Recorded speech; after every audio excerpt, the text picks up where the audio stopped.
Mi nombre es Vanessa Miranda, soy LPO de INSA USP. En esta oportunidad estamos presentando una ponencia virtual en conjunto con los comités de SCOMI, SCOP y SCOPI, pertenecientes a la Asociación Local de INSA USP, por el Día Mundial de la Prevención, el cual se celebra cada 17 de mayo anualmente, con la finalidad de promover la concientización, prevención y diagnóstico y control de la hipertensión arterial, debido a que es el primer factor de riesgo para padecer enfermedades cardiovasculares.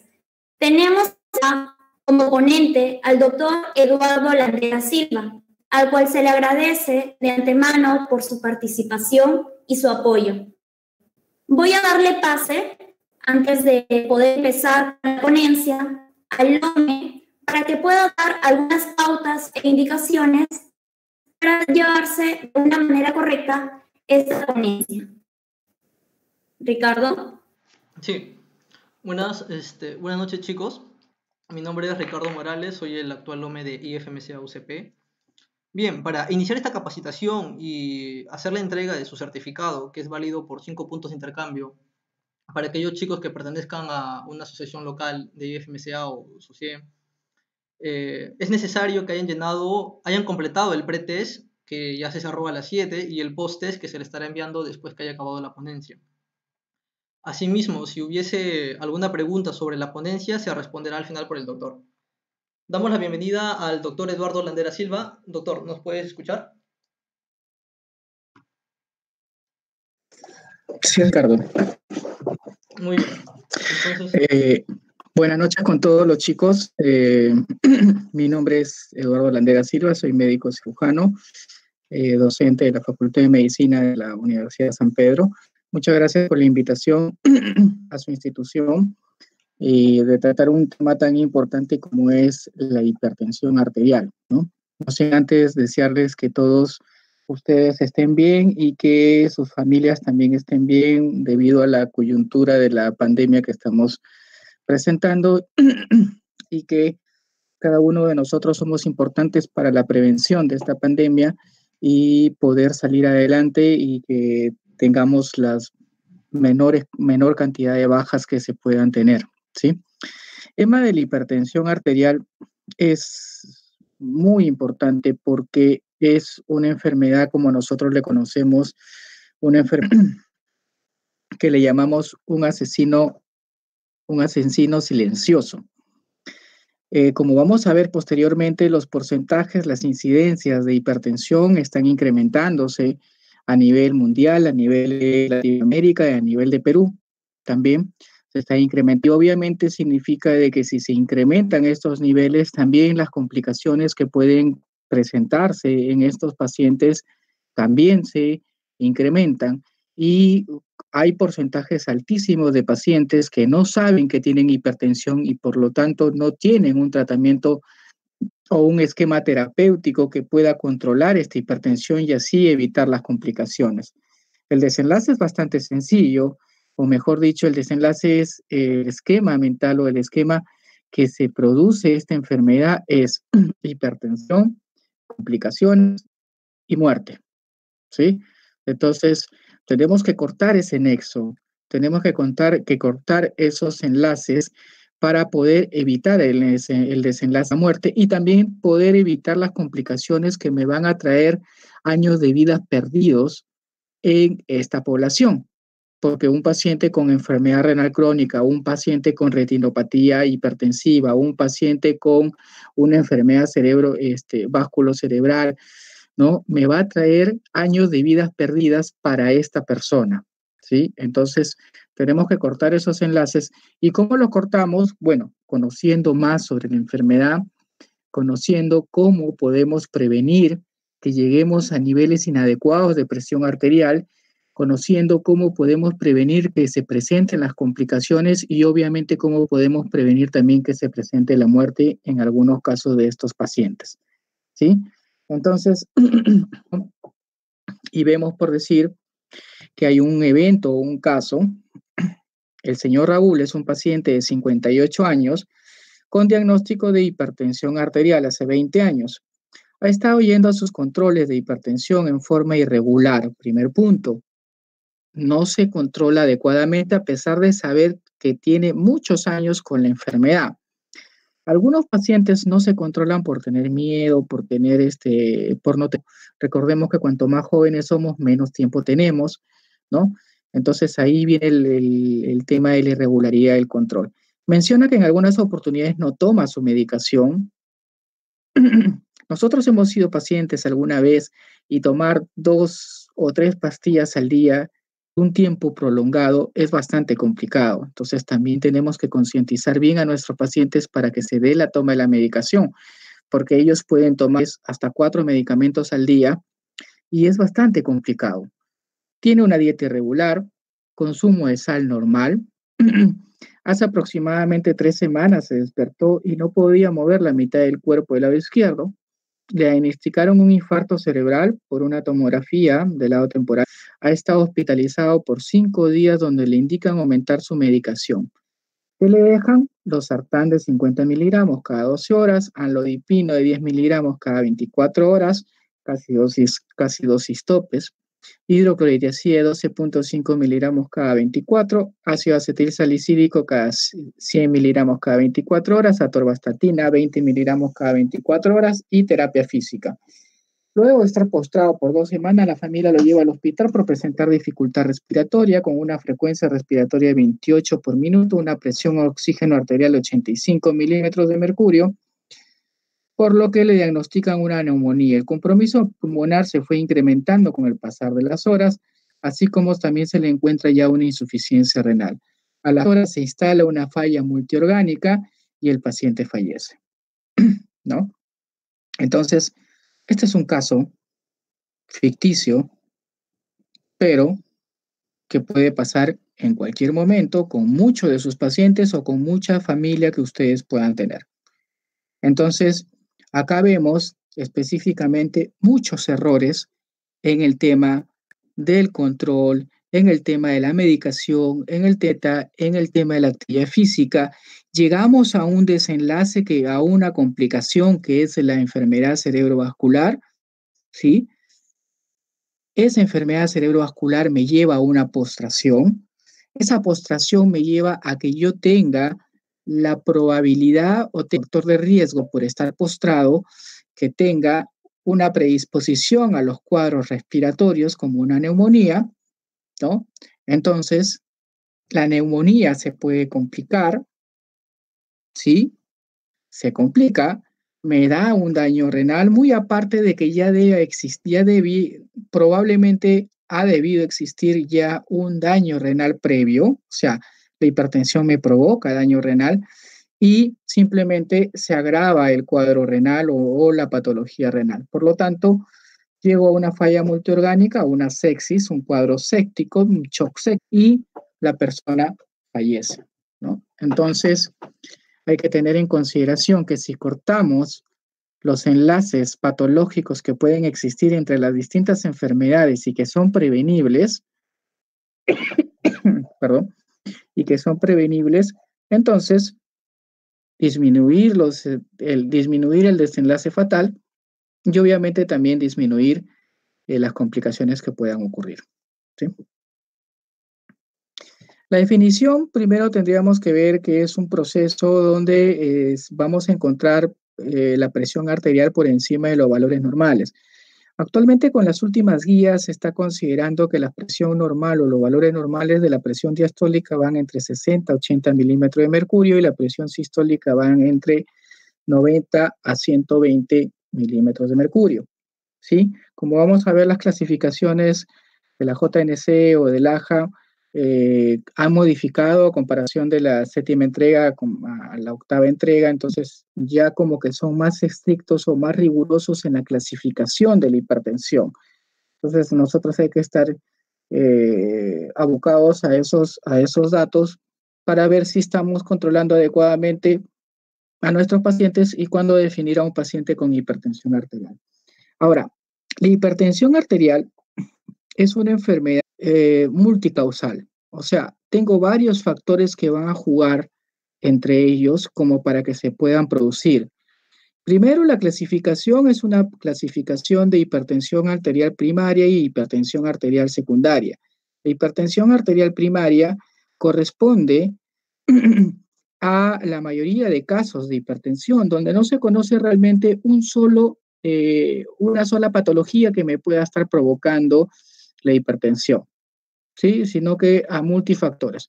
La hipertensión secundaria es más rara, es menor el porcentaje, estamos hablando entre un 5%, 10% de los casos totales de hipertensión, y donde ahí voy a tener una patología que me puede estar provocando este problema, ¿no? Un Cushing, un hiperaldosteronismo, etcétera, que me puedan estar provocando, un hipertiroidismo, que me puedan estar provocando la hipertensión. O sea, esta hipertensión es secundaria a otras enfermedades que puedan estar ocasionándolas, ¿no? Ahora, cuando yo hablo de mis pacientes que yo tengo entonces yo tengo que trabajar mucho sobre los factores de riesgo. No voy a esperar que las personas o que los pacientes hagan hipertensión. Si yo conozco los factores de riesgo, puedo trabajar sobre ellos antes de que me hagan la enfermedad porque, como su nombre lo dice, son factores de riesgo, son eventos que me van a provocar o que me incrementan la probabilidad de que ocurra la patología posteriormente. En este caso, dentro de los factores de riesgo para la hipertensión, tenemos factores de riesgo que no se pueden modificar y factores de riesgo que sí se pueden modificar. Dentro de los... Ok.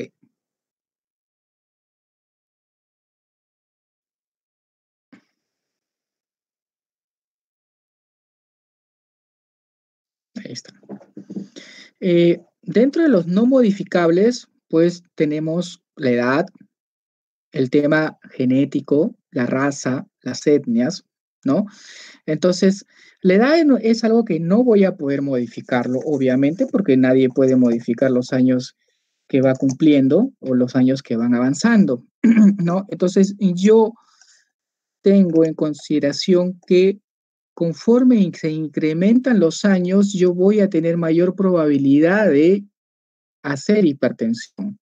Entonces, obviamente que una persona que tiene 50 años tiene mayor riesgo de hacer hipertensión a una más joven, pero no es lo único, porque estamos encontrando incidencia de hipertensos cada vez más jóvenes, y ahí tiene que ver los otros factores de riesgo, ¿no? La edad mayor de 65% de los pacientes hipertensos son mayores de 60 años, y acá tiene que ver básicamente con el tema de la arteriosclerosis, ¿no? La arteriosclerosis me va a provocar una rigidez de las arterias y la capacidad de disminuir porque ya tengo menos elasticidad de estas arterias. Cuando ustedes modifican el gasto cardíaco, ese volumen sistólico también se está modificando. Entonces, si yo tengo una resistencia de las arterias mayor, porque son más rígidas, porque tengo menos diámetro, entonces la presión arterial se incrementa, a diferencia de que yo tengo una compliance de los vasos sanguíneos. Cuando yo tengo una buena compliance, significa de que ese vaso sanguíneo se va a distender y así no me va a generar una mayor resistencia. Recuerden que la resistencia periférica de un vaso depende del diámetro de este mismo vaso. Entonces, si yo provoco un incremento del volumen y hago una dilatación del vaso sanguíneo, la presión arterial no se modifica mucho, ¿no? Yo incremento el volumen el volumen del vaso sanguíneo y este vaso sanguíneo tiene un alrededor, obviamente que la presión se va a incrementar. Entonces, en los pacientes adultos mayores, como ya tienen una rigidez, entonces van a tener mayor riesgo de incrementar la presión, ¿sí? En algunos géneros, en el tema genético y las etnias o el género, los varones tienen mayor predisposición al tema de la hipertensión arterial, ¿no? Y en el tema de la raza negra, ¿no? Entonces, en los modificables, aquí sí nosotros tenemos que trabajar muy bien, porque son factores de riesgo. Yo puedo tener un paciente ya de 60 años, puedo tener un paciente varón, puedo tener la raza que deseo, pero si yo quiero trabajar para que no me haga hipertensión, entonces tengo que trabajar sobre sus factores de riesgo modificables. Y ahí se encuentra la obesidad, el alcoholismo, el tabaquismo, la alimentación, y el sedentarismo, ¿sí? La obesidad, por decir, si yo incremento 2.4 kilos por metro de cuadrado, incremento el riesgo de enfermedades cardiovasculares. Se dice que el 70% de los casos nuevos de hipertensión tienen obesidad, tienen algún grado de obesidad. Entonces estamos viendo esa relación tan grande que existe entre la obesidad y la hipertensión. Y esto se debe básicamente al síndrome metabólico, ¿sí?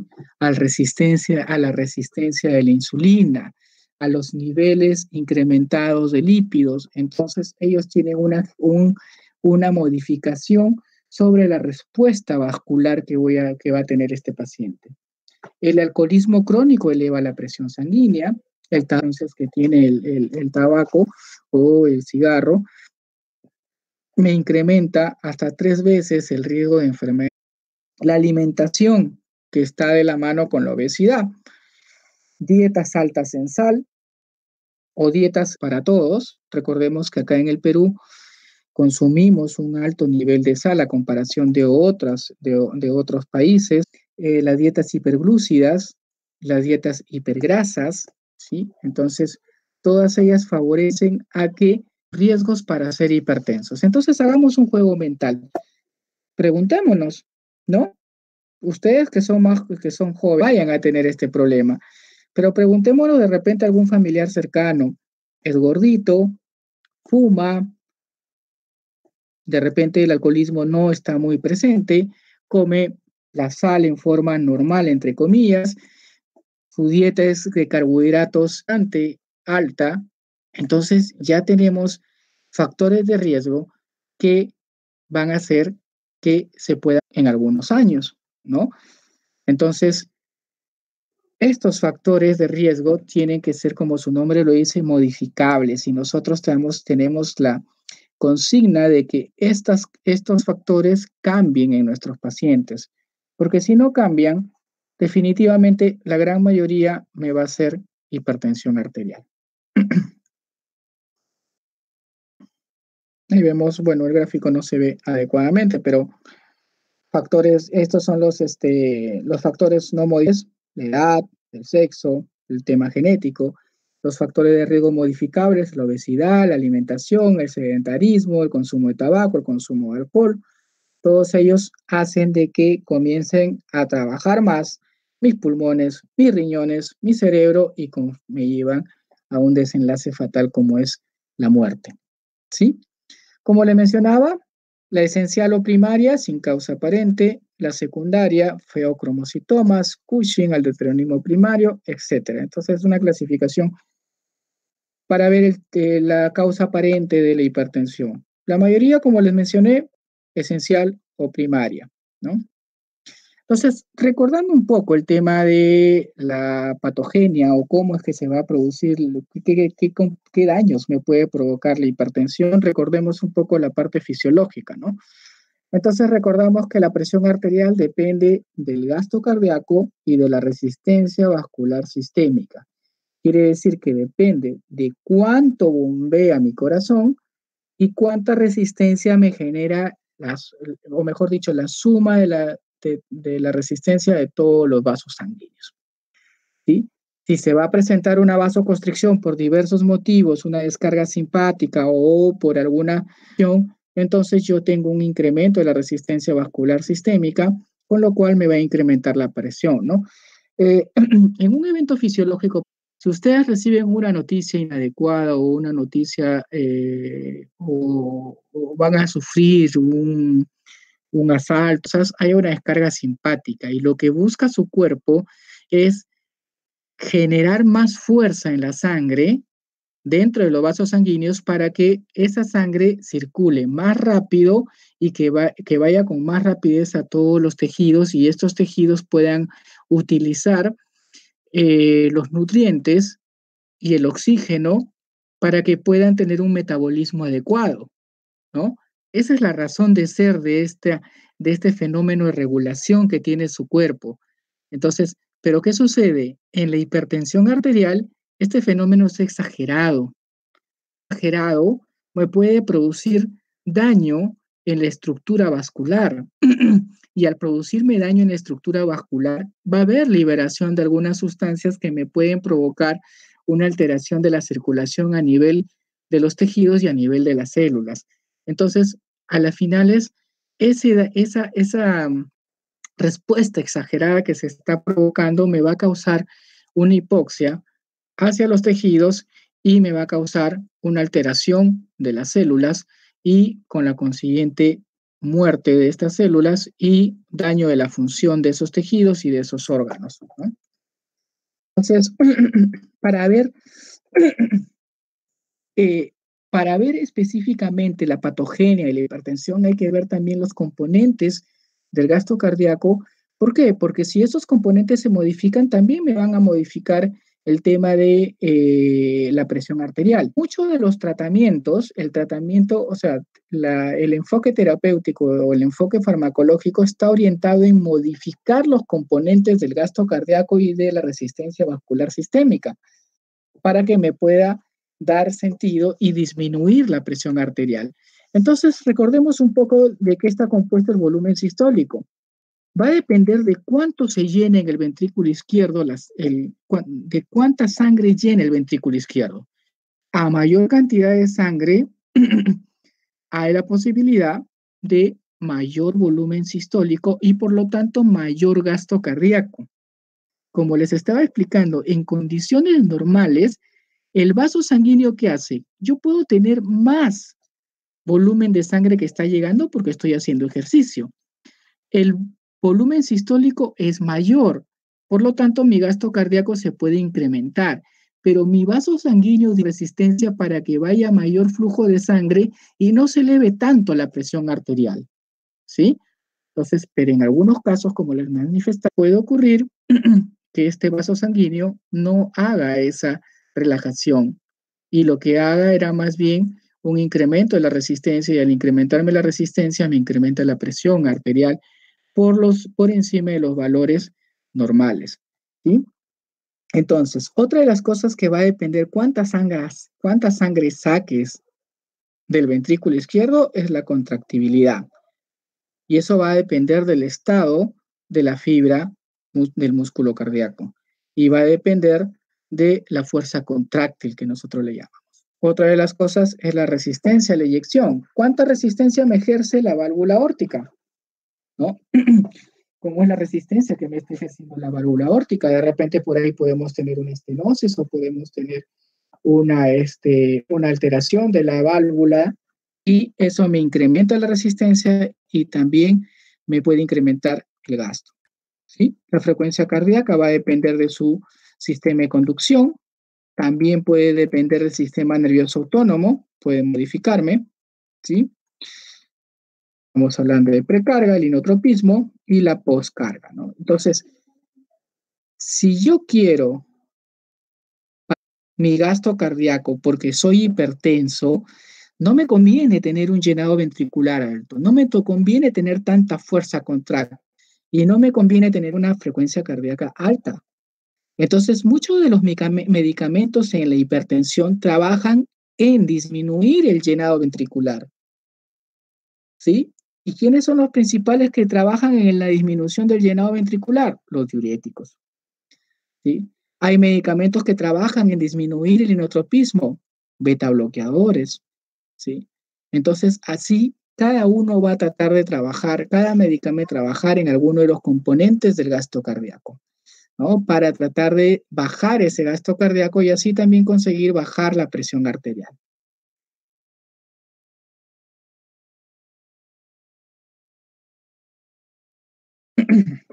¿Quién me realiza el control de la presión arterial? Y cosas bastante interesantes, el control agudo y el control a largo plazo. El control agudo, el papel del sistema nervioso, el sistema nervioso autónomo, ¿sí? Pero ¿cómo tú puedes modificar el sistema nervioso para que te modifique la presión arterial? A través de la vasoconstricción y la vasodilatación de las arterias. a través del aumento de la fuerza contráctil o a través del aumento o modificaciones de la frecuencia cardíaca. ¿Quiénes avisan de que algo está sucediendo? Mi presión está muy alta, que mi presión está muy baja, los vasoreceptores. Los vasoreceptores, como su nombre lo dice, son receptores que se van principalmente en el callado de la aorta y en la carótida, y ellos van a llevar información a través del sistema nervioso autónomo hacia donde vamos a encontrar el centro vasoconstrictor y el centro vasodilatador. Estos van a mandar información al hipotálamo y va a regresar la información al nervioso para provocar una vasoconstricción o una vasodilatación dependiendo de las necesidades que tengo. Estos pueden estar afectados cuando yo no tengo control adecuado de la presión arterial, ¿sí? Entonces, el control a largo plazo tiene que ver con el papel de los riñones. Y ahí hay una estructura del riñón muy importante que se encarga de hacer este control.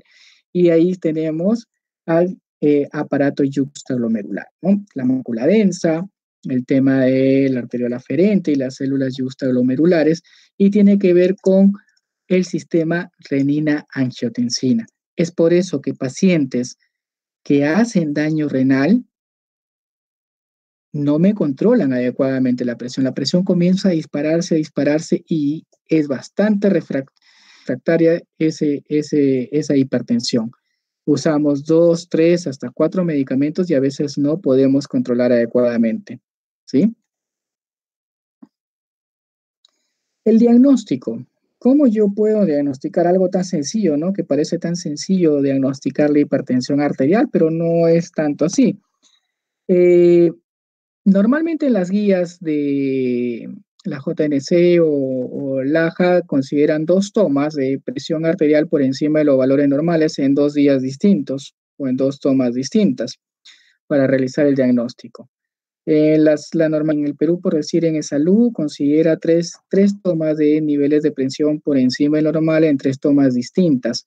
Entonces, supongamos de que yo le puedo encontrar 140 a mi paciente hoy día, tengo que tomarle mañana, y si le vuelvo a encontrar una presión alta, o si le puedo, o en el tercer día y le vuelvo a encontrar una presión alta, entonces yo ya lo diagnostico como hipertensión.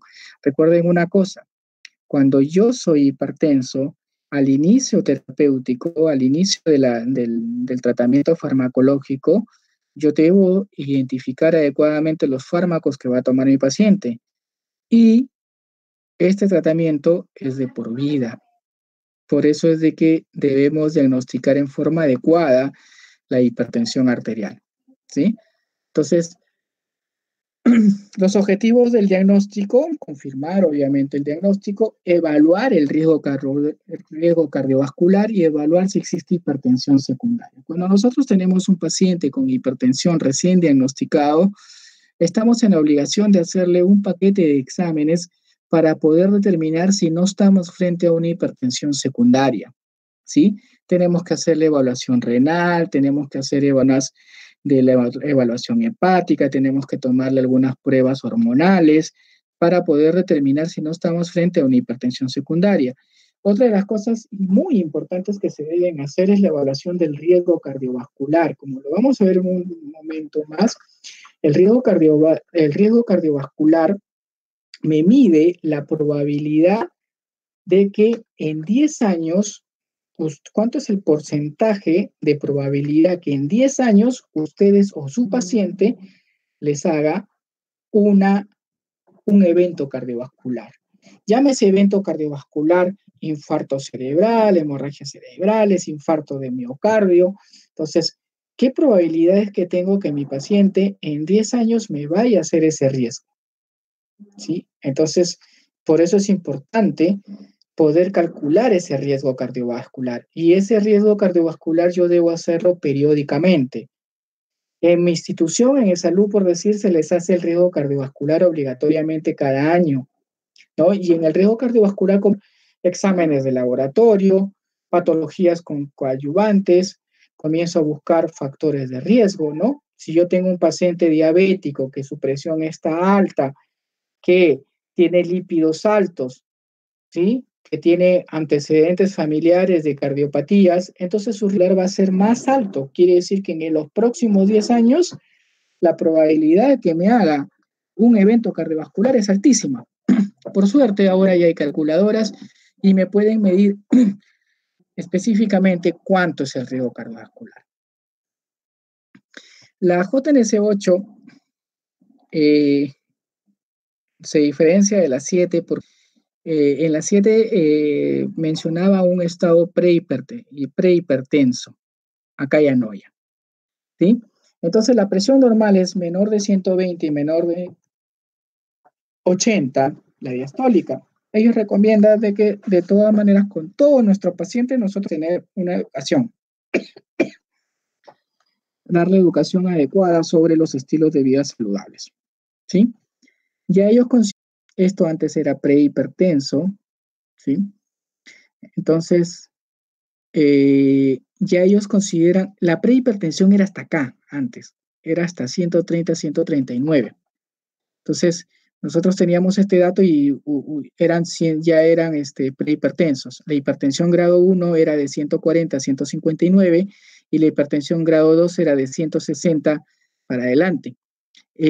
Como les digo, ya se han puesto un poco más estrictos o han modificado algunos para ser más agresivos en el tema de las recomendaciones que nosotros tenemos. Antes a esto lo considero mal. Entonces, si el paciente estaba entre 120 a 129, todavía lo considerábamos completamente normal. Acá ya lo están considerando en elevada y debe haber cambios en el estilo de vida y nosotros debemos de 3 a 6 meses. Dentro de 3 a 6 meses aproximadamente. Ya hipertensión están considerando grado 1 a 130, 130 a 139, 80, 89. Acá ya tenemos que ver cambios en el estilo de vida, un antihipertensivo, seguimiento mensual hasta controlar la presión. ¿Sí? Acá hay algunas consideraciones que después vamos a algunos eventos específicos en donde yo puedo comenzar a dar tratamiento antihipertensivo. Alta hipertensión grado 2, mayor de 140 o mayor de 90 las diastólicas, cambios en el estilo de vida, puedo ya usar 2 antihipertensivos, seguimiento mensual hasta controlar la presión. Crisis hipertensiva, mayor de 180 o mayor de 120 la diastólica. Acá es una urgencia o una emergencia. Una urgencia es cuando hay un incremento de la presión arterial, pero sin evidencia de daño de órgano blando. ¿Sí? Y emergencia hipertensiva es cuando yo tengo arterial mayor de 180, pero yo ya tengo evidencia de daño de órgano blanco. ¿Sí? Entonces, esa es la categoría que le dan. La estimación cualitativa del riesgo cardiovascular, esto es lo que les estaba mencionando, ¿no?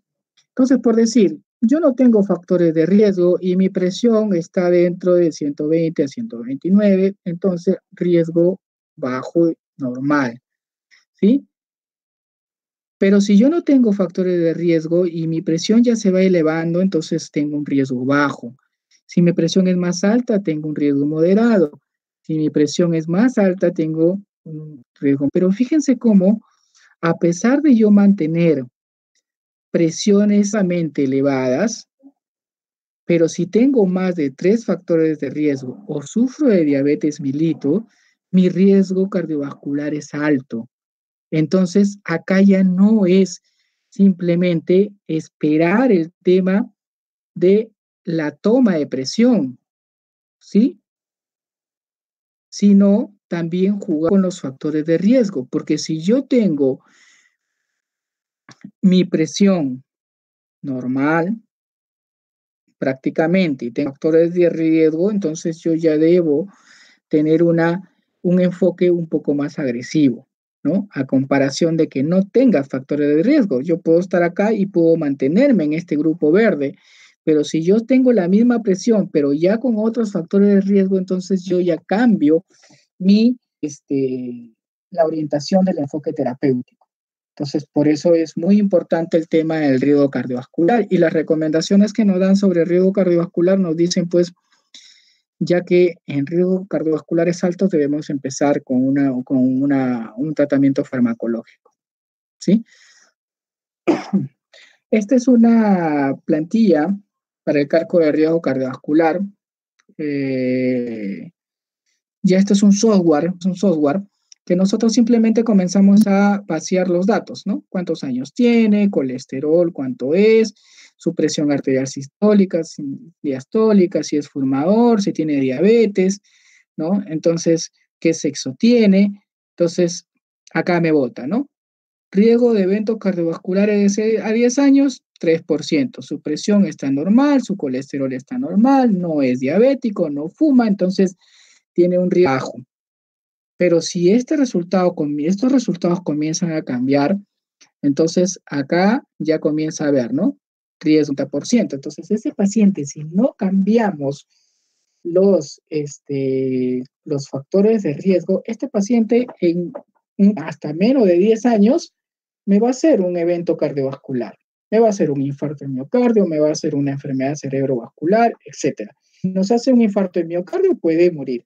Si me hace un infarto de miocardio, puede quedar con una insuficiencia cardíaca, porque ya el inotropismo va a estar modificado y por lo tanto su gasto cardíaco va a estar bajo y no va a cubrir las necesidades básicas que tiene para alimentar y oxigenar a su cuerpo. Entonces, me va a dar estas modificaciones. Felizmente que existen estos software que son bastante rápidos y nos puede dar uno ceder con nuestro paciente, ¿no? Entonces, son bastante útiles. Ahí está la escala o riesgo cardiovascular de Framingham, que es la que más se conoce, ¿no? Entonces, en el tema del tratamiento, como hemos visto, no solamente es farmacológico. El tratamiento es buscar y modificar esos factores de riesgo, ¿sí? Entonces, la dieta es esencial, ¿sí? Una dieta rica en frutas, vegetales, ¿no? Y eso ha demostrado que te reduce los rangos de una presión sistólica entre 8 a 14 milímetros de mercurio. El ejercicio, se recomienda un ejercicio aeróbico, ¿sí? Entonces no se maten en las pesas, pero necesitamos un ejercicio aeróbico 2 al día aproximadamente, 3 veces por semana es lo recomendable para un inicio y ha demostrado que puede bajar entre 4 a 9 milímetros de mercurio. La reducción de la dieta de sal. Ya no se debe comer la sal como normalmente y acá en el Perú todavía estamos acostumbrados. Entonces no debe ser más de 2.400 miligramos, lo ideal es 1.600 miligramos, eso baja entre 2 a 8 milímetros de mercurio. El consumo de alcohol debe ser bajo, ¿sí? Eso me ayuda entre 2 a 4 milímetros de mercurio y controlar su peso manteniendo un índice de masa corporal entre 18.5 y 24.9, me baja entre 3 milímetros de mercurio, ¿sí? Cuando yo consigo una reducción del 4 a 8% de mi peso. Entonces, las medidas complementarias son bastante importantes porque ya han demostrado que de por sí me disminuyen la presión arterial, muy aparte de los fármacos que yo pueda consumir. Porque recuerden también de que si yo puedo hacer una hipertensión refractaria y voy a estar usando 3 hasta 4 fármacos y muchas veces no me da resultados adecuados. Y recuerden una cosa, hipertensión conforme se va presentando me está causando daño en la vasculatura de las arteriolas y de los capilares de los más blandos o los órganos blancos que tenemos. ¿Y cuáles son? Para él está el tema cerebral, el daño a nivel cerebral, el daño a nivel cardíaco, el daño a nivel renal y el daño a nivel de retina. Las complicaciones más frecuentes que se van a presentar son el daño a nivel cardiovascular, infartos de miocardio, el daño a nivel cerebral, isquemias cerebrales, hemorragias cerebrales, enfermedad renal crónica, ¿sí? O insuficiencia renal crónica. El daño a nivel de retina es una retinopatía hipertensiva. Entonces, conforme usted teniendo pacientes que no manejen una presión adecuada, ellos van a hacer daño de estos órganos, ¿sí? Van a comenzar a dañar la vasculatura y eso me va a causar un grado de hipoxia y destrucción de estos tejidos. Un algoritmo terapéutico, las recomendaciones siempre son de la pregunta siempre es, elijo un fármaco, 2 fármacos o 3 fármacos o 4 fármacos. Eso va a depender del riesgo cardiovascular que les he mostrado anteriormente.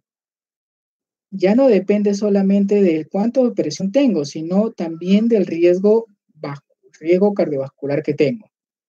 Si yo tengo una ligera elevación de la presión arterial y tengo un riesgo cardiovascular bajo a moderado, entonces yo debo empezar con la monoterapia. Y si yo tengo una marcada elevación de la presión arterial y tengo un riesgo cardiovascular alto o muy alto, entonces ahí sí está sustentado la combinación terapéutica o la combinación de 2 fármacos. ¿Sí? Si yo tengo monoterapia y no consigo bajar la dosis, bajar la presión arterial, puedo cambiar a otro fármaco, ¿sí? A otro tipo de fármaco, o puedo usar este mismo fármaco, pero a dosis plenas. O sea, quiere decir que yo, por decir, cuando inicio con un antagonista de calcio como puedo empezar con 2.5 miligramos, después puedo seguir a 5 miligramos, a 7.5 miligramos y hasta 10 miligramos. Entonces, no nos apuremos demasiado en que ya tú le diste 2.5 miligramos y no consigues, ¡pum!, cambias a otro o agregas otro. No, espera llegar a las dosis máximas. Para eso tienes que citarlo a tu paciente con más frecuencia para ver y determinar cómo está yendo su control de la presión arterial. Si ya tienes una monoterapia dosis plena a dosis máxima, entonces ahí puedes hacer la combinación de 2 fármacos a dosis plena. ¿Sí? Cuando tienes una marcada elevación de la presión arterial, ya empieza con la combinación de 2 fármacos. Y acá tienes que llegar a la dosis plena de los 2 fármacos. Y ahí recién puedes pensar en añadir el tercer fármaco. ¿Sí? Entonces, esa es, digamos, la estrategia que por lo general seguimos, ¿no? Entonces, la primera es ver el riesgo cardiovascular que nos estamos enfrentando, ¿sí? Y comenzar con, de preferencia, en riesgos cardiovasculares bajos o moderados, que son la gran mayoría de nuestros pacientes, empezar con monoterapia y ahí modificando la terapia de acuerdo al control de la presión arterial que voy a tener, ¿no? Ahora, tenemos muchos fármacos para la presión arterial que actúan específicamente sobre el gasto cardíaco y sobre la resistencia vascular periférica, ¿sí? Tenemos, por decir, diuréticos. Dentro de ellos tenemos los diuréticos de asa, los diuréticos tiacídicos. Los diuréticos de asa casi ya no los usé, son muy buenos para bajar la presión porque me disminuyen el retorno venoso en forma marcada, pero con los diuréticos de asa tenemos el problema del ahorro de potasio, ¿sí? Entonces, no son ahorradores de potasio, pierden potasio, entonces por eso casi ya no lo usamos, salvo que lo usemos por dosis bastante controladas, o sea, por decir, yo tengo una crisis hipertensiva donde necesito bajar rápidamente la presión arterial, entonces yo le coloco un diurético de asa, ¿sí? Entonces le coloco y bajo la presión rápidamente, pero yo no lo voy a tener ese medicamento para que se controle constantemente. Entonces yo lo utilicé para solucionar la crisis hipertensiva y no lo vuelvo a usar. Migro a otro diurético que no me traiga el problema del potasio, ¿sí? Entonces, también tienen los beta bloqueadores, ¿sí? Beta bloqueadores que me hacen como su nombre lo dice, bloquean el efecto beta, por lo tanto, me provocan acción. Y con eso ustedes bajan la resistencia vascular y bajando la resistencia vascular, bajan la presión. Tenemos los antagonistas de los receptores de la angiotensina. Los antagonistas del receptor de la angiotensina, de la angiotensina, lo que van a provocar es que continúe la secuencia de angiotensina 1 a angiotensina 2. Y al no continuar la secuencia de angiotensina 1 a angiotensina 2, entonces la angiotensina 2, número 1, no me va a provocar vasoconstricción. Número 2, como no hay angiotensina 2, no tengo el precursor de la aldosterona. Y la aldosterona, su principal efecto es hacer reabsorción de sodio y agua a nivel de los distales del riñón. Y con eso obtengo más volumen de sangre y eso me incrementa el retorno venoso y me incrementa el volumen sistólico y la presión arterial. Yo a bloquear a ellos, entonces no voy a tener este tipo de problema. Entonces, los antagonistas del receptor de la angiotensina bloquea este receptor y por lo tanto la angiotensina ya no tiene dónde hacer su efecto. Ahora, en los inhibidores de la enzima convertidora de angiotensina, ahí es donde yo bloqueo el paso de angiotensina 1 a angiotensina 2 y por ende no tengo esas acciones. Y también tengo los antagonistas de calcio. Recuerden que la vasoconstricción se da gracias a que las capas musculares de las arterias se produce una contracción y todo músculo para contraerse necesita de calcio. Entonces, cuando yo bloqueo el ingreso de calcio, no voy a provocar una vasoconstricción y lo que voy a provocar es una vasodilatación, ¿no? Dentro de ellos, un poco para recordar, diuréticos diacídicos, la hidrocloritiazida, antagonistas del receptor de la angiotensina, lo que más usamos, los sartán, antagonistas de calcio, ahí tenemos el alodipino, nifedipino, los inhibidores YECA, captopril, enalapril, ¿no? Y los beta bloqueadores, atenolol, propanolol. Ahora, los que principalmente tienen una buena acción, o mejor dicho, que en este gráfico está, ¿quiénes son los que más usamos? ¿No? Usamos con YECA, diuréticos tiacidos con antagonistas de los receptores de angiotensina, podemos usar diuréticos tiacídicos con antagonistas del calcio. ¿Sí? No es recomendado usar inhibidores YECA con antagonistas del receptor de la angiotensina. O sea, captopril, enalapril y los sartán al mismo tiempo no es recomendado. ¿Sí? Después tenemos también una acción un poco no tan preferida como los diuréticos tiacídicos y los beta bloqueadores, ¿sí? Entonces, hay que tener mucho cuidado con los beta bloqueadores, hay que usarlos en líneas escalonadas, ¿no? Tanto su incremento, el inicio del tratamiento como la disminución de la dosificación debe ser en forma escalonada. No debe ser en forma abrupta, porque podemos tener algunos problemas de retroalimentación a nivel de los vasos sanguíneos. Como le mencionaba, urgencia y evidencia de la lesión orgánica. Mi objetivo, disminuir los valores de la presión arterial en 24 a 48 horas. La emergencia, sí hay signos, ya hay síntomas de afectación sistémica, cerebral, cardíaca, retinopatías, ¿no? O alteraciones nefrológicas, y mi objetivo es disminuir los valores de presión arterial en 1 hora por lo menos. Por eso es que somos un poquito más agresivos en el tratamiento, ¿no? Ahí damos un medicamento de acción rápida, puede ser la furosemida en ampollas, puede ser el captopril que tiene una acción más rápida, pero el captopril dura menos tiempo, entonces es rápido pero dura. Recomendaciones que se pueden hacer. Se pueden utilizar los diuréticos, como le mencionaba, con los YECA, con los ARA o con los calcio antagonistas, como primera línea, ¿no? Principalmente la combinación que usamos más, diuréticos y YECA, que son el captopril y el enalapril. Preferimos el enalapril, ¿por qué? Porque el enalapril se da 2 veces al día, 12 horas, y el captopril se da cada 6 horas. Entonces, tomar pastillas 4 es un poco más difícil que tomar 2, ¿no? Cuando el paciente comienza a tener alguna reacción adversa a los YECA, puede presentar tos, puede presentar garraspera, entonces lo cambiamos a los ARA2. Entonces usamos diuréticos más ARA2 o diuréticos más calcio antagonistas. ¿Sí? Entonces, esa es una de las reglas. En el caso que el paciente necesite terapia dual, se recomienda combinar 2 de los siguientes medicamentos: diuréticos tiacidos, bloqueadores del sistema renina-angiotensina y un bloqueador de los canales de calcio, como ya les había explicado. Instaurar tratamientos farmacológicos en pacientes con hipertensión grado 2 y 3 con cualquier nivel de riesgo cardiovascular, ¿sí? Al mismo tiempo que se implementan los cambios de estilo de vida. Reducir la presión arterial con tratamiento farmacológico cuando el riesgo cardiovascular es alto debido a daño de órgano blando, enfermedad cardiovascular o enfermedad renal crónica, incluso cuando la presión sea grado 1.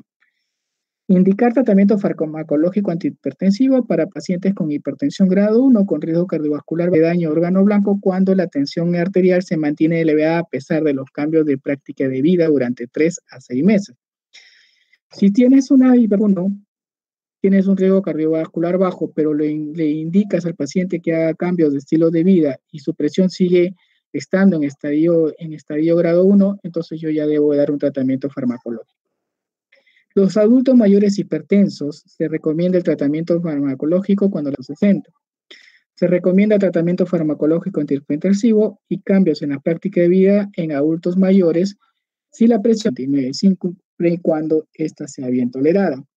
No se recomienda el tratamiento farmacológico antihipertensivo para pacientes con TA normal alta, cuando recién estamos llegando a 129. Ahí es cambios de estilo de vida. No se recomienda el tratamiento farmacológico antijóvenes con tasa elevada de manera aislada, pero sí requerimos vigilancia y recomendaciones sobre los cambios de práctica de vida. Contraindicaciones, diuréticos tiazídicos, gota. YECA, embarazo. ARA, embarazo. En una paciente gestante no pueden dar YECAs ni ARA. ¿Sí? Entonces ahí se utiliza metildopa de preferencia. Angioedema, hiperpotasemia, estenosis de la arteria renal, ¿no? Entonces los YECAs y los ARAs tenemos que tener cuidado con este tipo de pacientes. Beta bloqueadores en el asma, bloqueos auriculoventriculares, ¿sí? Bradicardias también. Entonces estas son contraindicaciones absolutas. Epidemiológico, los números que nos sirven para tomar las determinaciones o nos sirven para ver qué tipo de acción voy a seguir. Se dice que 1 de cada 3 adultos sufre hipertensión. 1 de cada 3 adultos con hipertensión no sabe que la tiene. Y 1 de cada 3 adultos que se está tratando por hipertensión no logra mantener su presión baja o regular o estable. Eso es un problema, porque si su paciente sigue teniendo presiones altas, me va a seguir dañando los órganos blancos en forma aguda, si hace una crisis, o en forma crónica, si mantiene presiones altas, pero que no llegan a ser urgencias ni emergencias hipertensivas, ¿no? Entonces, es común que nosotros tengamos en los consultorios pacientes que están manejando 150 milímetros de mercurio, ¿no? O 90 milímetros de mercurio a la diastólica, y ellos digan, pero bueno, ya se han concientizado de que como no les fastidia, como no les duele nada, entonces están de lo más normal. Y eso no es así, ¿sí? Nosotros tenemos que tratar de estabilizar la presión arterial y tratar de evitar el daño al órgano blanco, ya sea en un evento agudo o ya sea en un evento crónico. Como estamos más o menos, a nivel mundial está más o menos en 26% la incidencia de hipertensión. Hay países que tienen mucho más incidencia. Nosotros también estamos casi entre el 23 y 24%, ¿sí? A nivel de Perú. Pero acá hay unos datos que se hicieron de los estudios Tornasol 1 y 2, que son los estudios más grandes realizados en el Perú, ¿no? Los estudios Tornasol se hicieron sobre una muestra más o menos de cerca de 15 o más de 15,000 personas en distintas ciudades de nuestro país y en distintas regiones y en distintas, en la costa, en la sierra y en la selva, para ver el comportamiento de la hipertensión y ver cómo las medidas que nosotros íbamos a realizar se estaban yendo en una forma adecuada o no, ¿sí? Entonces, se hicieron en ciudades de la costa, ciudades de la sierra, ciudades de la selva, ciudades en altitud, ¿no? Entonces, Tumbes, Piura, Chiclayo, Trujillo, Chimbote, Callao, Lima, Ica, prácticamente en todas las regiones se tuvo equipos. Acá en Chimbote, este estudio estuvo comandado por el doctor Guillermo Arana, el cardiólogo de salud, que daba datos para este estudio, bastante importantes, ¿no? Un excelente investigador, el doctor Arana, ¿no? Sobre el tema de hipertensión, y se realizó con una muestra, como les mencionaba, casi de 15,000 personas, ¿sí? Entonces, los cambios que observaron en el tornasol 1 y tornasol 2, o sea, porque fueron dos estudios con diferentes años que hicieron, fue de que la prevalencia de la hipertensión se comenzó a incrementar, ¿no? Tenían entre 23.7% y en el segundo estudio que hicieron estaban en 27.3%. Entonces, se había incrementado la prevalencia de la hipertensión en la población peruana, ¿sí? Entonces, esto de acá ya es según la clasificación, ¿no? Estadio 1, estadio 2, hipertensos, no hipertensos, como encontrábamos. En el estadio 1, tornasol 1, había todavía una considerable población que no era hipertensa. La mayor cantidad todavía estaba en el estado de prehipertensión, 32%, 36%, ¿sí?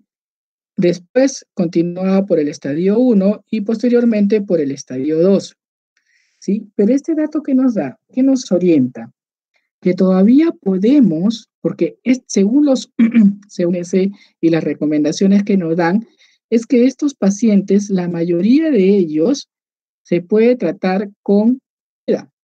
Entonces quiere decir que para que ellos no me den más pacientes a estos grupos donde yo probablemente tenga que ya iniciar con una terapia farmacológica, entonces tengo que trabajar sobre los estilos de vida de esta población, ¿sí? Entonces, es un que nos sirve para trabajar bastante en primaria, ¿sí?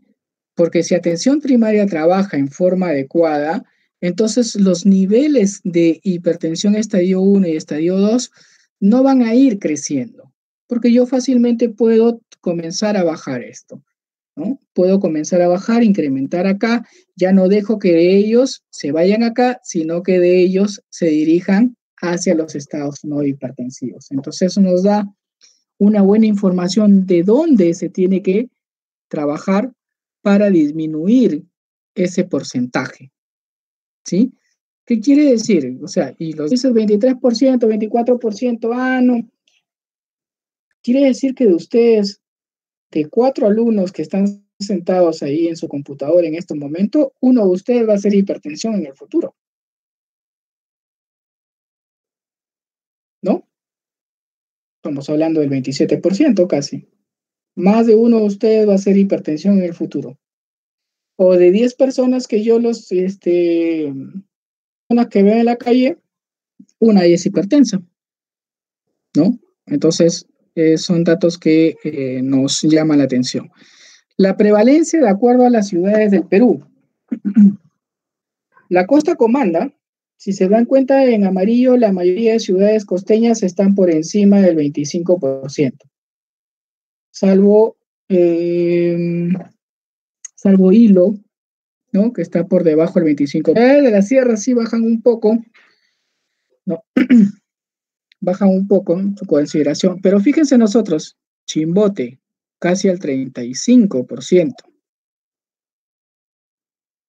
casi el 35%, por encima del promedio nacional.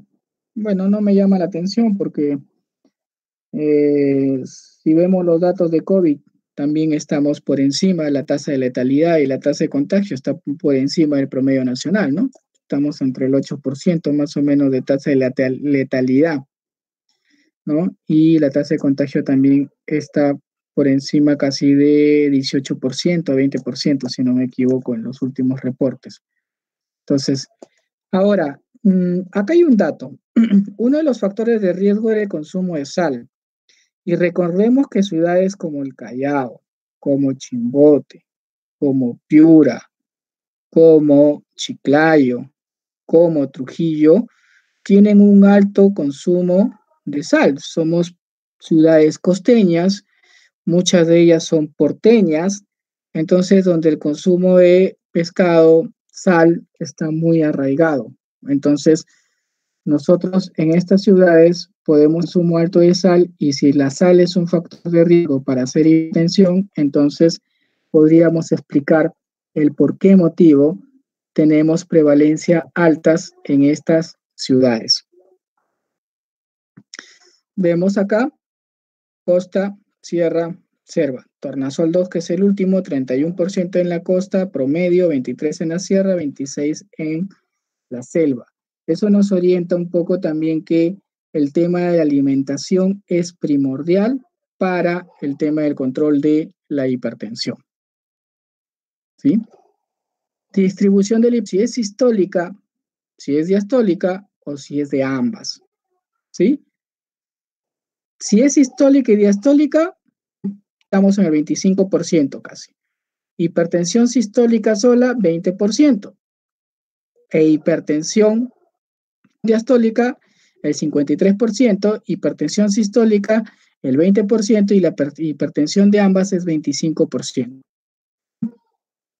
Porque si se presenta un incremento de la presión diastólica, también vamos a tener un incremento bastante marcado de la presión arterial media. Y eso puede traerme problemas a nivel de capilares. Y si me trae problemas a nivel de capilares, es más rápido que se produzca ruptura de estos capilares. Entonces, hay que tenerlo bastante en consideración. No solamente concentrarlos en la presión sistólica, sino también presión diastólica en nuestras evaluaciones. Vemos prevalencia de hipertensión según grupo de edades y sexo, ¿no? Si bien es cierto, miren, la prevalencia está, pues cuanto más se da, mayor cantidad de casos, ¿sí? 53%, casi entre los 70 años. Pero acá hay algo rescatable de este gráfico. Fíjense que de este estudio de tornasol 1 al tornasol 2, fíjense cómo se han ido incrementando los casos en población joven. ¿Sí? Estábamos acá entre el 8% de la población total. En el tornasol 1 estaba entre 18 y 29 años. Y acá ya tenemos 12% entre 18 y 29 años. En la población de 30 a 39 años, estamos más o menos 18.4, cuando acá también era más bajo, 16. Y así, todos han subido, 23%, entre 40 a 49, 27%, 35, 46, etcétera, y se están incrementando. Entonces, acá hay un tema. Nos está faltando el tema no me parece que nos esté faltando el tema farmacológico, porque a la final los fármacos están ahí, ¿no? O el paciente no está tomando sus fármacos adecuadamente, y donde ahí nosotros tenemos que hacer un seguimiento a la adherencia al tratamiento. La adherencia al tratamiento, ¿qué significa?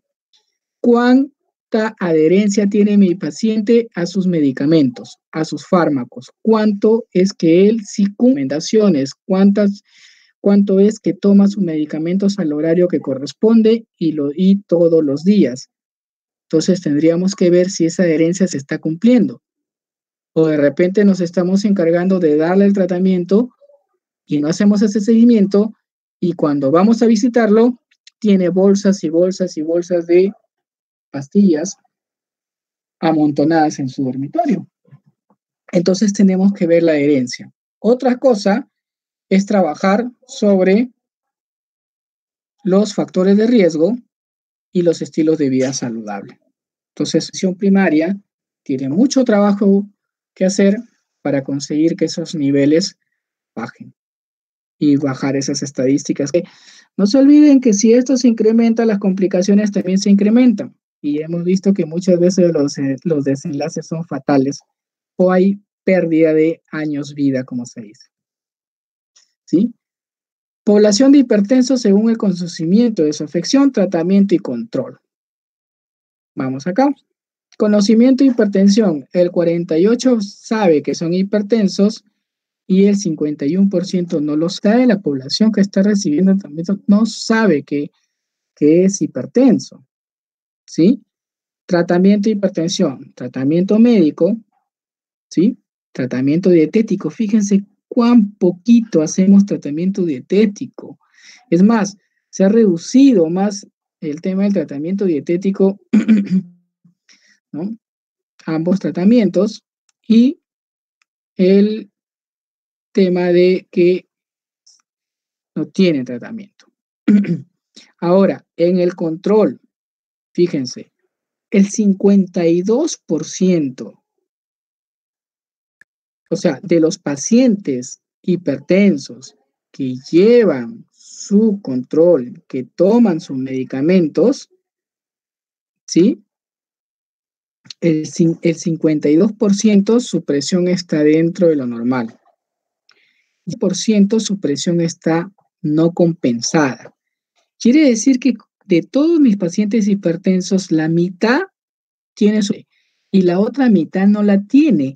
Y esta mitad está haciendo daños de órganos blancos en forma crónica o en forma aguda algunos, ¿no? Que hacen crisis o emergencias. Entonces, este es un reto. Es un reto para todo el sistema de salud pública y para todos los establecimientos de salud, porque tener la mitad de nuestra población que está siendo controlada, la mitad de esa población con niveles de presión inadecuadas, entonces algo estamos haciendo, algo no estamos haciendo bien todavía, ¿sí? Algo todavía falta. Entonces ahí vienen ajustes de ajustes de atención primaria para que puedan tener, para poder cambiar esos datos, ¿sí? Y evitar que lleguemos a las complicaciones posteriormente. Entonces, nos queda bastante trabajo por hacer en sobre este tema de hipertensión arterial. De los adultos con hipertensión diagnosticada, solo el 73% reciben tratamiento farmacológico diagnosticados, ¿ah? O sea, ya saben que son hipertensos, el 73% recibe tratamiento farmacológico y menos de la mitad tiene la enfermedad bajo control, lo que les estaba manifestando, ¿no? Entonces, ese dato quede como reflexión para ver dónde tenemos que empujar más o en qué estrategia tenemos que poner más fuerza para poder controlar adecuadamente a nuestros pacientes y evitar que tengan el tema de complicaciones, ¿no? Con la complicación crónica más lamentable es la enfermedad renal crónica, porque muchos de ellos terminan, ¿no? Y la hemodiálisis prácticamente no es una cura, o sea, la hemodiálisis es un tratamiento de mantenimiento para poder hacer que el riñón funcione, que la máquina haga funcionar, o sea, que la máquina haga el trabajo del riñón, pero no significa que con las hemodiálisis el paciente ya se sanó de esa insuficiencia renal crónica, ¿no? Simplemente es, entre comillas, alargar el tiempo de vida de nuestros pacientes, entonces, con todas las complicaciones que ya se pueden ver. Muy bien, chicos, esa es toda la ciencia sobre hipertensión arterial, ¿no? No sé, Ricardo continúa con lo planificado. Sí, Yamile, ahora, ¿estás ahí, Yamile?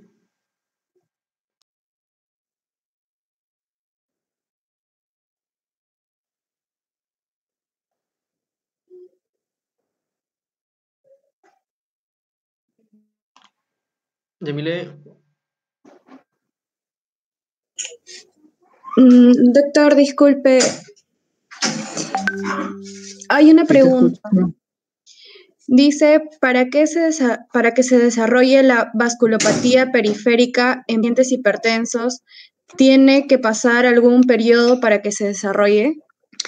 La vasculopatía periférica, sobre todo en el tema arterial, tiene que ver con la que existe en el vaso sanguíneo, ¿no?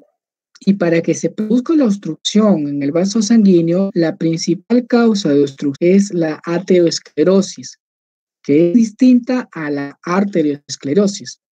La aterosclerosis es la formación de una placa de ateroma en el vaso sanguíneo, ¿no? Entonces, esa placa de ateroma tiene con depósitos de LDL, colesterol, ¿sí? Entonces, lo que sí puede hacer la hipertensión también es lastimar ese endotelio y provocarme una obstrucción mayor por agregación de plaquetas, la formación del coágulo, ¿no? Entonces, sí, más o menos, no es inmediato, eso sí es una data de más años, pues, ¿no? Exactamente los años no se va a determinar exacto como por decir, si eres hipertenso, 5 años vas a hacer vasculopatía periférica. No, ¿por qué? Porque yo puedo tener 5 años de haberle detectado la hipertensión, pero no sé cuántos años viene con la presión alta y sin haber sido detectado, ¿no?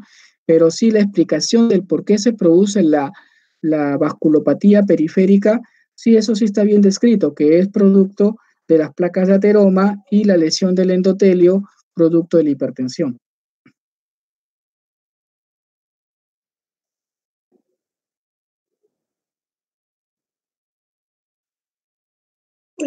Gracias, doctor, por responder la pregunta. Hay otra. ¿La presión arterial varía según transcurre el día? Sí, el ritmo circadiano controla, si ustedes recordarán la parte fisiológica, controla mucho de la secreción de hormonas, de la frecuencia cardíaca y de la presión arterial, ¿no? Entonces, durante la noche, cuando nosotros dormimos, la presión arterial en las mañanas es reducida, ha disminuido gracias a este ritmo circadiano. Y la presión arterial por las tardes se incrementa, ¿no? No tampoco es un tema de que lleguemos a estados de hipertensión, pero sí hay una modificación que es más o menos de 10 milímetros de mercurio, ¿no?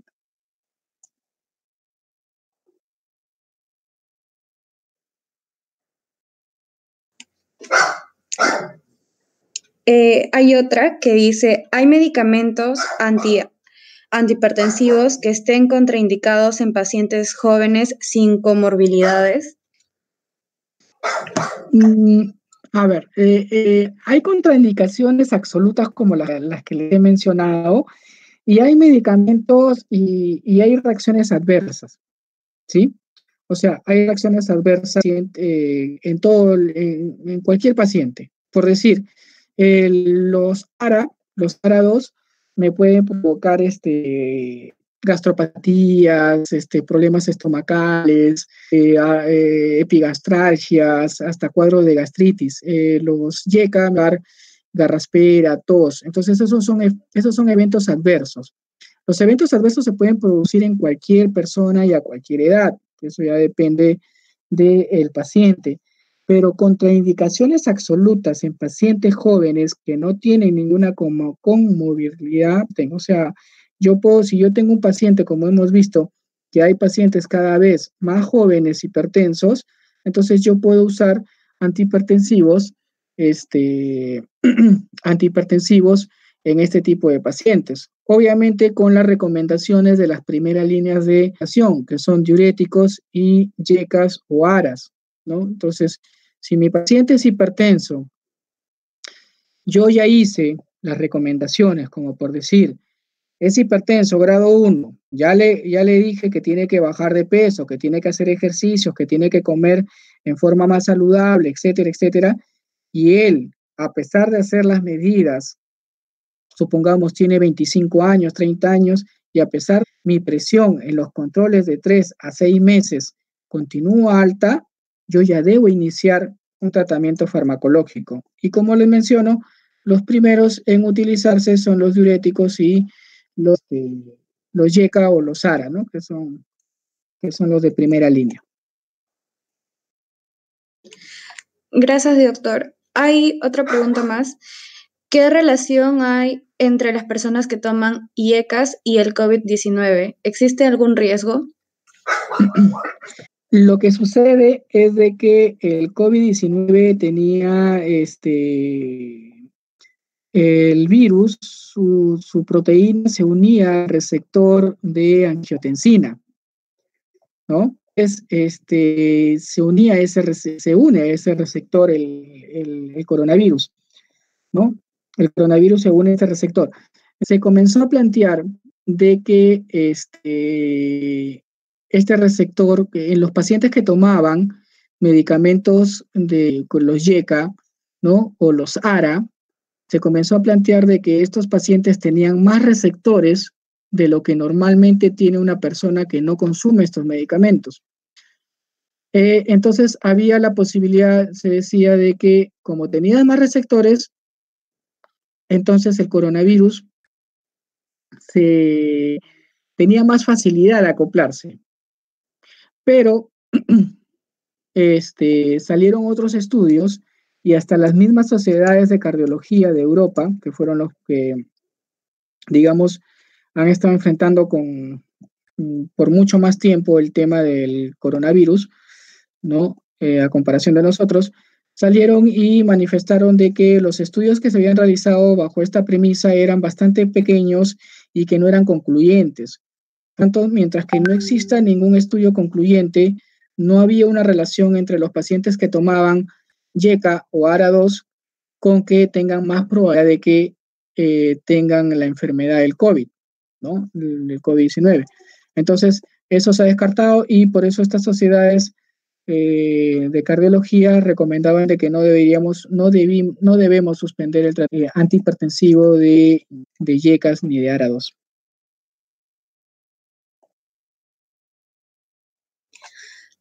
Muchas gracias. Hay dos últimas preguntas. Gel Zamora pregunta, en una crisis hipertensiva, ¿qué medicamento sería el ideal? Nosotros en una crisis hipertensiva tenemos un problema, que la presión se ha elevado tanto que el daño a órgano blanco se puede dar o es inminente. Entonces, lo que nosotros necesitamos son medicamentos que actúen rápido, que tengan un tiempo de vida media, no importa si es muy corto, o sea, estamos hablando de 3 horas, 4 horas, porque hay tiempo de vida de 8 horas, 10 horas, 12 horas, hasta 24 horas, pero que su concentración máxima en sangre la obtengo recién después de 3, 4 horas, ¿no? Entonces, esos medicamentos no me convienen en una crisis hipertensiva, porque yo necesito bajar la presión en forma rápida. Entonces, yo necesito medicamentos que actúen en forma rápida, ¿no? Entonces, ahí los diuréticos, como los diuréticos de ASA, como les está dando en la exposición, como la furosemida en ampollas, es un diurético bastante. Entonces, se puede utilizar este tipo de diuréticos y se puede utilizar un medicamento que tenga un tiempo, pero que tenga su concentración máxima del medicamento en forma rápida también. Y los YECAs que tienen mejor afinidad por ellos son el captopril. Entonces, por eso antes se recomendaba, es más, el captopril le recomendaba que le den 2 pastillas molidas debajo de la lengua, que sea sublingual, para que sea la absorción mayor. Pero después se ha visto con estudios que el tema del captopril, ya sea vía oral o sublingual, tienen el mismo efecto y tienen en el mismo tiempo, ¿no? Entonces la biodisponibilidad del fármaco es bastante alta. Entonces los medicamentos para una crisis hipertensiva son ellos, ¿no? Son diuréticos potentes como la furosemida y los YECAs de acción rápida como el captopril también, ¿no? Gracias, doctor. Rodrigo Canchis pregunta, en caso de una emergencia hipertensiva, ¿estaría contraindicada totalmente acoplar EB algún tipo de solución como salina, dextrosa, etcétera?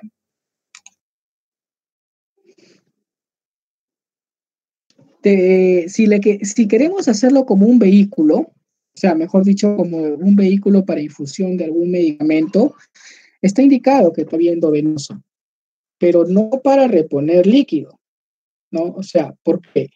Porque si yo voy a reponer líquido, o sea, si yo voy a pasarle líquido a este paciente, voy a incrementar el volumen sanguíneo. Y al incrementar el volumen sanguíneo, voy a incrementar el retorno venoso.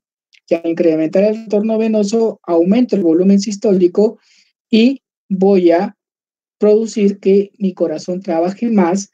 Si ya está trabajando más por el hecho de la resistencia vascular que le está creando el sistema vascular, entonces, si ya está trabajando y yo voy a incrementar entonces puedo provocar que tenga una falla cardíaca o que pueda provocar también, dependiendo ya de los otros factores de riesgo, ¿no?